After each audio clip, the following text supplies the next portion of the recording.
Inilah Minahasa, sebuah ras yang lahir dari keberanian para penjelajah samudera purba, ribuan tahun sebelum peta dunia modern digambar. Putih, sipit, dan berbeda, rupa yang seringkali dianggap asing, padahal inilah identitas asli para penguasa utara Sulawesi. Kita bukan sekadar catatan di pinggir sejarah, kita adalah bangsa yang membuat bangsa Eropa terpana saat melihat rumah-rumah raksasa berdiri gagah di atas air Danau Tondano. Kita adalah ras yang kecantikannya dipuja, namun ketangguhan perangnya membuat penjajah gemetar hingga harus memohon sebuah kontrak persahabatan daripada perang terbuka. Hari ini, Bakobong Files akan membawa kalian melintasi lorong waktu, membedah data faktual dan manuskrip kuno untuk menjawab satu pertanyaan besar. Siapa sebenarnya leluhur orang Minahasa dan mengapa kita disebut sebagai ras terkuat yang tak pernah bisa benar-benar ditaklukkan? Siapkan diri kalian, karena sejarah yang akan kalian dengar ini jauh lebih epik dari sekadar dongeng. Kisah ini bermula sangat jauh di masa lalu, sekitar 3.000 hingga 4.000 tahun sebelum Masehi. Di era itu, sebuah gelombang manusia tangguh dari Pulau Formosa atau Taiwan mulai melakukan migrasi besar yang dikenal dunia sebagai teori Out of Taiwan. Mereka bukan sekadar nelayan biasa, mereka adalah arsitek samudera yang mengandalkan rasi bintang sebagai peta dan perahu bercadik sebagai tumpuan hidup. Berdasarkan penelitian pakar antropologi dunia, Peter Bellwood, dalam bukunya Prehistory of the Indo-Malaysian Archipelago, leluhur orang Minahasa ini berlayar ke selatan melewati Filipina, hingga akhirnya mendarat di semenanjung utara Sulawesi. Inilah alasan ilmiah mengapa secara fisik, orang Minahasa memiliki garis wajah dan kulit yang identik dengan penduduk di jalur Asia Timur, sebuah warisan genetik yang tetap murni karena isolasi alam pegunungan yang dingin. Namun, sebuah pertanyaan muncul, mengapa para pelaut ulung ini justru memilih menghilang masuk ke pedalaman hutan? Jawabannya adalah strategi bertahan hidup yang sangat cerdas. Di masa purba, pesisir pantai adalah wilayah yang rawan akan serangan bajak laut dan cuaca ekstrim. Leluhur orang Minahasa memilih mendaki melalui jalur sungai-sungai besar, menembus rimba lebat demi mencari tanah terjanji yang lebih aman. Mereka akhirnya menemukan sebuah kawasan vulkanik yang luar biasa subur di sekitar Danau Tondano. Di sana, mereka membangun peradaban yang mandiri, mendirikan rumah-rumah panggung tinggi sebagai perlindungan dari hewan buas, dan membentuk sistem pemerintahan demokrasi purba yang kita kenal sebagai Walak. Waktu terus berjalan hingga memasuki abad ke-10 sampai abad ke-13 Masehi. Saat masyarakat pedalaman Minahasa mulai mapan, sebuah kekuatan ekonomi dari utara kembali datang. Kali ini adalah para pedagang dari Tiongkok. Kontak ini bukanlah sekadar cerita rakyat, melainkan fakta sejarah yang dibuktikan oleh bukti arkeologis yang tak terbantahkan. Dalam laporan penelitian Hadi Muljono, 1976, ditemukan banyak sekali artefak berharga seperti piring keramik dan guci dari era dinasti Song dan dinasti Ming di dalam Waruga, makam batu kuno milik orang Minahasa. Penemuan ini menjadi bukti nyata bahwa sejak ribuan tahun lalu, leluhur orang Minahasa sudah melakukan diplomasi dan perdagangan tingkat tinggi. Mereka menukar hasil hutan dan kekayaan alam dengan keramik indah serta teknologi logam dari Tiongkok. Hubungan ini begitu mendalam hingga istilah Tausina abadi dalam tradisi lisan lokal, merujuk pada sosok dari utara yang membawa pengaruh besar pada teknik pertukangan dan keahlian seni penduduk setempat. Semua jejak peradaban ini nantinya dicatat dengan penuh kekaguman dalam manuskrip tertua Belanda, termasuk dalam laporan Gubernur Robertus Padbrugge, 1679. Ia terpana melihat betapa tertata dan mandirinya kehidupan masyarakat di pedalaman saat ia pertama kali menginjakkan kaki di sana. Inilah fondasi pertama bangsa Minahasa, sebuah perpaduan antara keberanian penjelajah Formosa dan kecerdasan diplomasi perdagangan dengan bangsa Tiongkok. Saat pengaruh perdagangan Tiongkok mulai mengakar, terjadilah sebuah fenomena menarik. Tidak semua pedagang dari utara itu kembali ke negerinya. Sebagian dari mereka memilih menetap, membaur, dan membentuk komunitas awal di wilayah pesisir. Inilah cikal bakal kampung Cina yang jejaknya masih bisa kita temukan di Manado hingga hari ini. Kehadiran mereka menciptakan sebuah masyarakat pesisir yang heterogen, di mana teknologi pertukangan Tiongkok mulai diajarkan kepada penduduk lokal. Lalu, bagaimana dengan keadaan Manado pada waktu itu? Sebelum nama Manado dikenal dunia, wilayah pesisir ini bernama Wenang. Pada abad ke-16, Wenang bukanlah kota besar, melainkan sebuah pelabuhan barter yang fungsional. Sebagian kelompok orang dari gunung atau pedalaman sudah mulai turun dan menetap di sini secara musiman untuk menukar hasil hutan dengan barang-barang dari pedagang Tiongkok, dan kemudian dengan bangsa Eropa. Lalu, bahasa apa yang digunakan leluhur orang Minahasa saat itu? Pada masa tersebut, mereka menggunakan bahasa-bahasa purba dari rumpun Austronesia akar, yang merupakan akar dari bahasa-bahasa daerah Minahasa sekarang seperti Tontemboan, Tombulu, Tonsea, dan Tolur. Namun, di Pelabuhan Wenang, mulai lahir bahasa pergaulan atau lingua franca sederhana, campuran antara bahasa lokal dengan istilah-istilah dagang Tiongkok dan Melayu pasar, agar komunikasi dengan para pendatang asing bisa berjalan. Inilah suasana yang ditemukan oleh Pastor Diogo Magalhães pada tahun 1563. Saat ia melakukan pembaptisan pertama di Manado, Wenang, ia tidak menemui orang-orang primitif, melainkan sebuah peradaban pesisir yang sudah melek, perdagangan dunia. Meskipun pusat kekuatan tetap berada di pedalaman pegunungan, Wenang telah menjadi gerbang masuknya ide-ide baru, termasuk agama Kristen yang dibawa Portugis. Namun, kehadiran Portugis hanya seperti embun pagi yang cepat berlalu. Bangsa yang benar-benar akan mengubah wajah Wenang menjadi pusat kekuatan militer dan memperkenalkan jagung serta kuda adalah Spanyol. Mereka melihat Wenang bukan sekadar pelabuhan singgah, melainkan titik strategis untuk mengontrol suplai pangan dari pedalaman. Inilah awal mula pergeseran besar, di mana orang-orang gunung mulai dipaksa untuk berurusan dengan politik kekuasaan barat yang jauh lebih rumit dan berbahaya. Spanyol tidak hanya datang membawa komoditas, mereka datang untuk membangun kekuatan permanen. Peradaban Spanyol di Minahasa berpusat di sebuah titik strategis yang mereka sebut Fortaleza de San Juan, Benteng Santo Yohanes. Jika kalian berada di kota Manado saat ini, perkiraan lokasi benteng raksasa Spanyol ini berada di sekitar kawasan Pasar 45, tepatnya di area belakang Pelabuhan Manado, atau sekitar kawasan Calaca. Di titik itulah, pada tahun 1620-an Spanyol mendirikan tembok-tembok batu yang kokoh untuk mengawasi setiap kapal yang masuk dan setiap karung beras yang turun dari pedalaman pegunungan. Benteng ini bukan sekadar bangunan militer, melainkan simbol bahwa Wenang telah berubah menjadi pusat pemerintahan kolonial Spanyol di utara Sulawesi. Namun, warisan Spanyol yang paling hidup bukan hanya pada tumpukan batu benteng yang kini sudah tertimbun bangunan modern. Bukti peradaban mereka ada pada kuda yang hingga kini menjadi identitas penting masyarakat di pedalaman pegunungan Minahasa. Spanyol membawa kuda-kuda tangguh ini untuk mengangkut logistik menembus jalan-jalan setapak yang curam menuju Tondano. Jangan lupa, hobi masyarakat kita terhadap ayam aduan dan pengenalan tanaman seperti jagung, coklat, kakao, serta cabai rica adalah hadiah dari jalur perdagangan Manila Galleon yang menghubungkan Minahasa dengan Meksiko di Amerika Latin. Data faktual ini tercatat jelas dalam arsip Spanyol yang menyebutkan bahwa Minahasa adalah gudang pangan yang paling krusial bagi pertahanan mereka di wilayah Pasifik.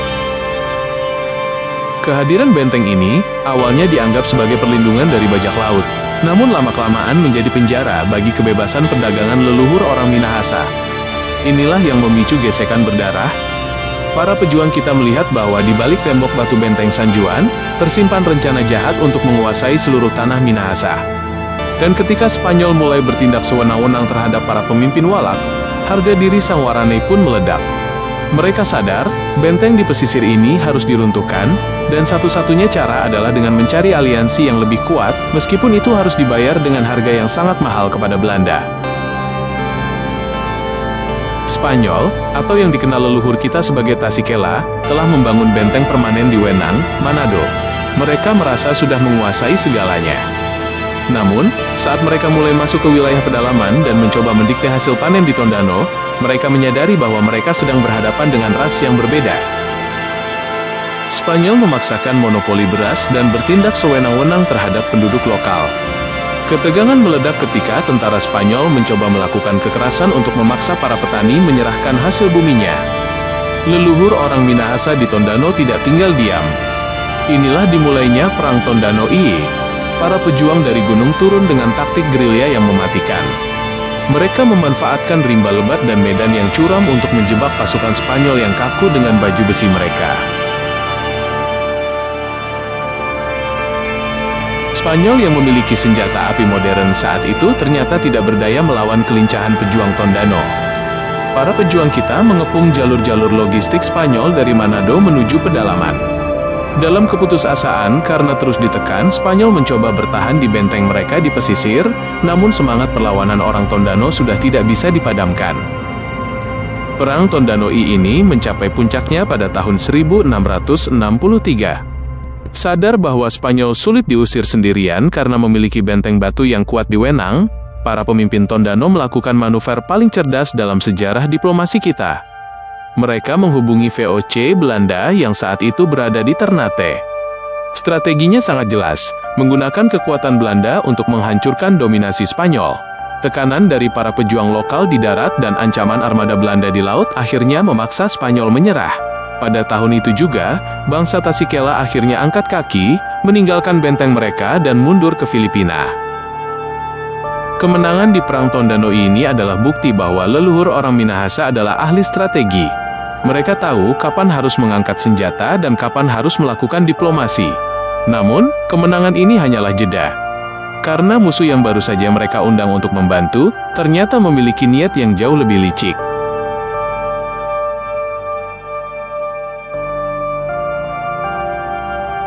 Namun, meski secara fisik mereka pergi pada tahun 1663, Spanyol meninggalkan jejak yang tidak akan pernah hilang dari lidah orang Minahasa.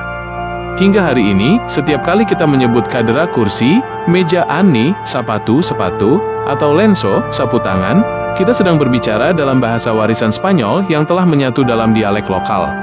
Spanyol pergi, tapi pengaruh budaya dan komoditas mereka telah menjadi bagian dari identitas kita.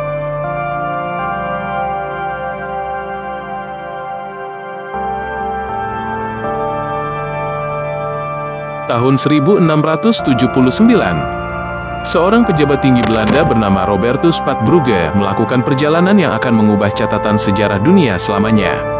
Ia mendaki jalur curam, menembus rimba lebat yang belum pernah dijamah kaki orang Eropa, hanya untuk mencari satu sumber kekuatan, Tondano.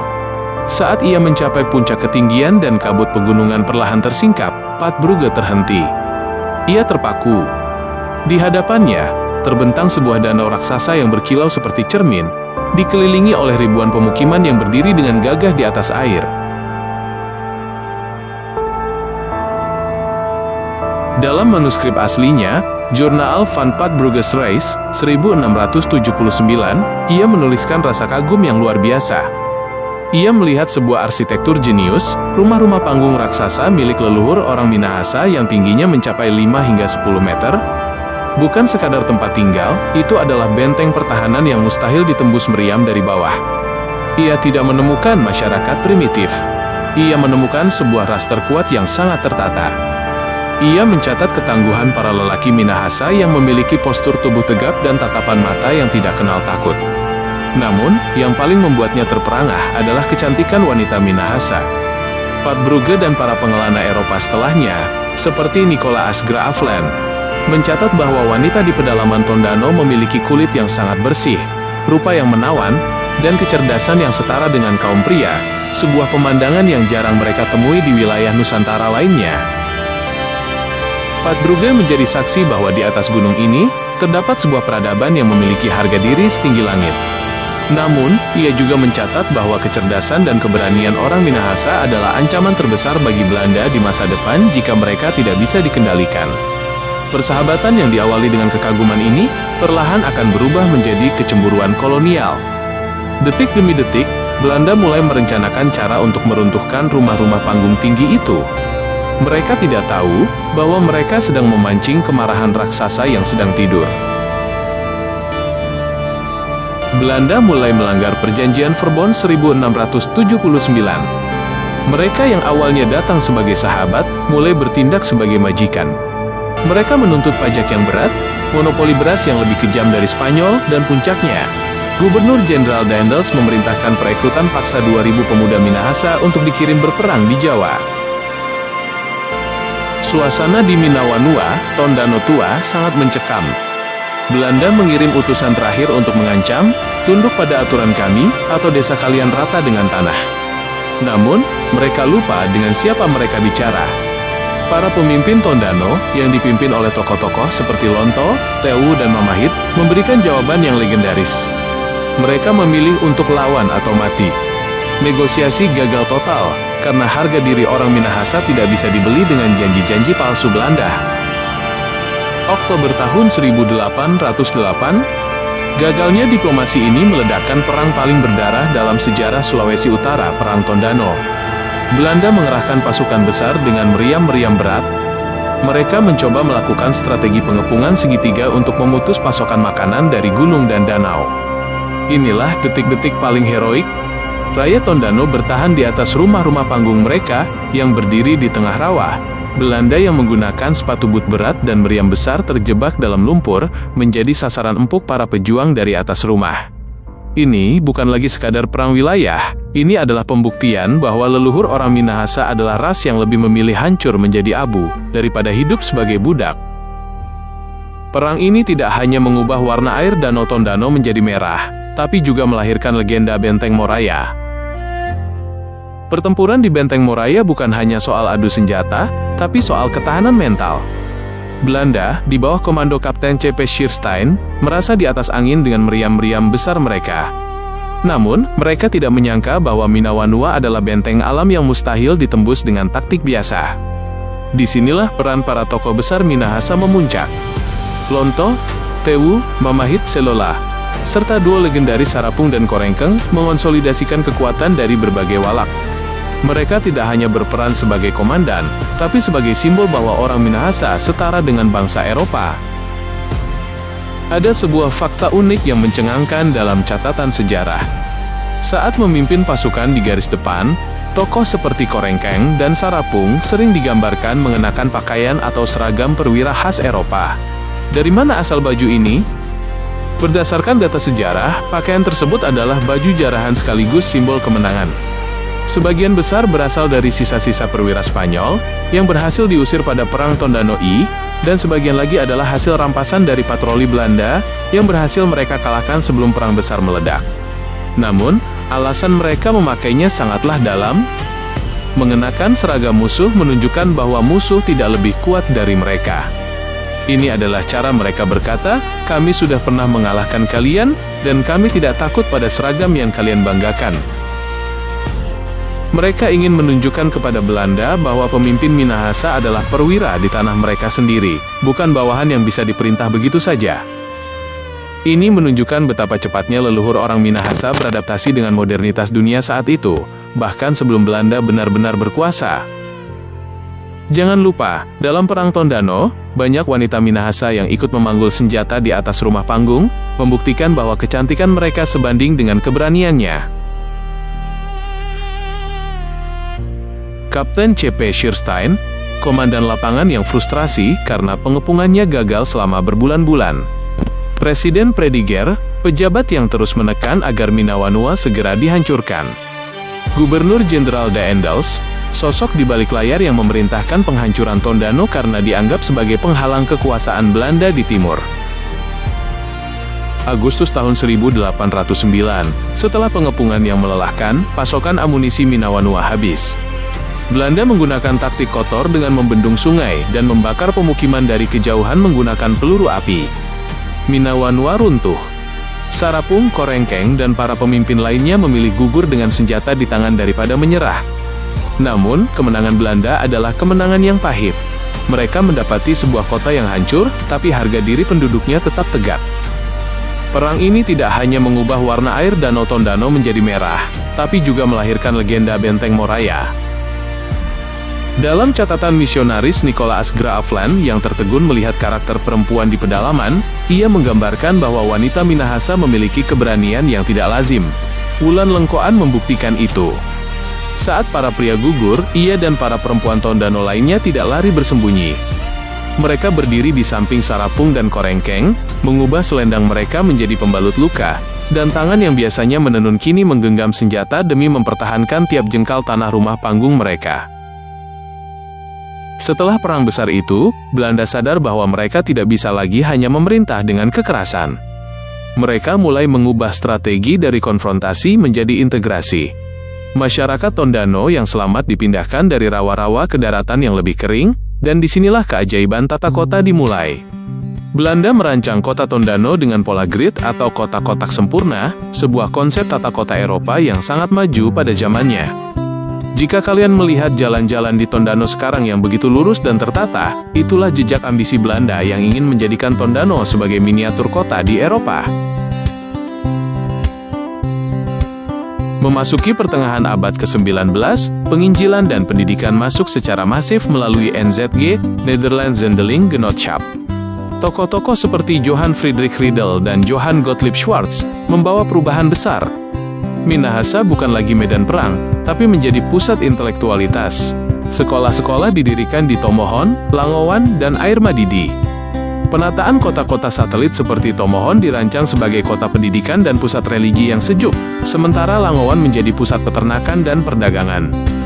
Manado berkembang pesat sebagai pusat gravitasi ekonomi dan kota bisnis utama di bibir Pasifik. Bitung memperkuat posisinya sebagai kota pelabuhan pintu gerbang logistik dan maritim yang menghubungkan dunia. Pada masa itu, tingkat literasi atau kemampuan membaca orang Minahasa adalah salah satu yang tertinggi di seluruh Nusantara. Inilah masa di mana orang Minahasa mulai disebut sebagai anak emas Belanda.